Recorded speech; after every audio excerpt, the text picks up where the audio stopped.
Profit is picking up, and this has to do with IDFC First Bank. If you've been tuned in to NDTV Profit, you will know the context, but in case you don't, let me remind you, yesterday you had domestic institutions that voted against the election of a director on the board for Warburg Pincus, which is a new investor in IDFC First.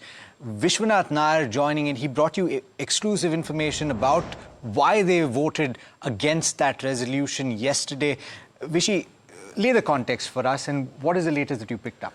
So last month, IDFC First Bank announced that they're raising money from Warburg Pincus and ADIA. Now, Warburg Pincus, because of the amount of money that they're investing, they're getting about 10% stake in the bank, and it was customary, it is normal for a 10% stakeholder to have a seat on the bank's board.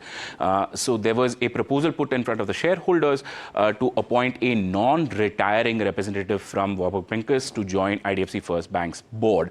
Now, what happened, however, is that when the shareholders voted, a majority of the domestic institutional investors voted against this proposal.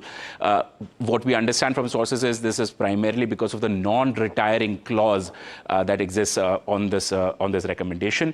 Of course, currently, what our sources are telling us is that the bank is working with these domestic institutions to allay any concerns that they may have. Now, what the final representation will look like, we do not know at this point in time, but we will hopefully see these concerns being allayed, and then, of course, these domestic institutions voting in favor of allowing a Warburg Pincus representative to be on the board. Now, the primary objection was that this non-retiring clause is a problem for a private equity investor to come into the bank, because private equity investors typically go out and then, reduce a stake, raise a stake, depending on whatever their strategic interests are in the bank. And what the domestic institutional investors seem to be thinking is that a non-retiring position is too much power for a private equity investor. So now the discussion is whether this non-retiring clause needs to be there or not.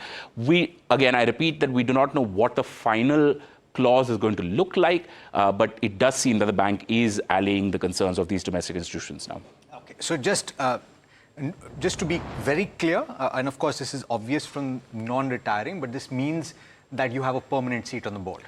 A permanent seat on the board, essentially somebody who's not liable for retirement, so you can't remove them unless they step down on their own. Got it. Okay. All right. Vishy, thanks so much for bringing us those details. And of course, Vishwanath Nair will be back when you have clarity, when he has clarity on what has emerged and what is proposed by IDFC First on this development. We've got